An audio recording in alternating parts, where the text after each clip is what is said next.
हम मैथिली भक्ति सब गोटे के प्रणाम करै छी। आई हम एकटा भगवती गीत सुनाब रहल छी। आशा अछि भगवती गीत अहाँ सब आदमी के नीक लागत। सुनू ई भगवती गीत आ हमर वीडियो के लाइक, चैनल के सब्सक्राइब सब आदमी कर देबै। जय मैथिली, जय भक्ति। हे जननी कौन हाथ साया भाग्य लिखलिए हे, जीवन पहाड़ बनलिए हे ना।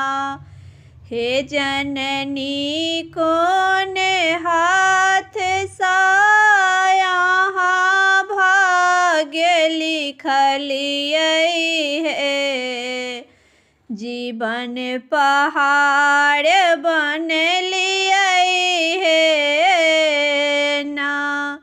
केकरो खीर पूरी पराचार, केकरो रोटिया पर नया चार है मैया।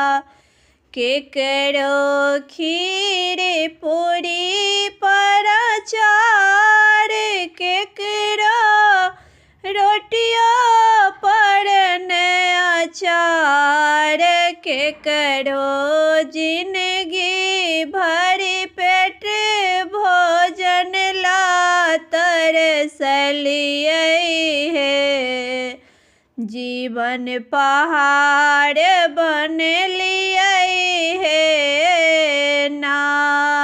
हे मैया जिंदगी भरी पेट भोजन ला तरसलिए हे, जीवन पहाड़ बनलिए हे ना। ककरो बंगला गाड़ी घोड़ा, ककरो रुपया भरी भरी झोरा, केकरो बंगला गाड़ी घोड़ा, केकरो पैसा भरी भरी झोरा है मैया। ककरो टूटली मारैया में जीवन बीतलिए हे, जीवन पहाड़ बनलिए हे ना।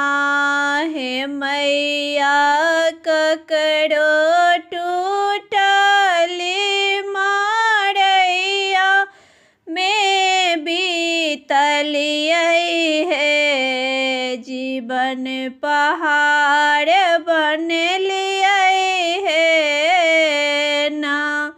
ककरो सोना चांदी गहना, ककरो हाथ में नाही कंगना, केकरो सोना चांदी गहना, ककरो हाथ में नाही कंगना है मैया। ककरो चुटकी भर सिंदूर ला तरसलिए हे, जीवन पहाड़ बनलिए हे ना। हे मैया ककरो चुटकी भरी सिंदूर ला तरसलिए हे, जीवन पहाड़ बनलिए हे ना। हे जननी कौन हाथ सा आहा भाग्य लिखलिए हे, जीवन पहाड़ बनलिए हे ना। हे मैया जीवन पहाड़ बनलिए हे ककरो अंगना बड़ी झाड़ी, ककरो पेटी भरी भरी साड़ी, ककरो अंगना बड़ी झाड़ी, ककरो पेटी भरी भरी साड़ी है मैया, ककरो फाटल पुराण से जिंदगी बीतलिए है, जीवन पहाड़ बन लिए है ना। हे मैया ककरो फाटल पुराण में जिंदगी बीतलिए है, जीवन पहाड़ बन लिए है ना।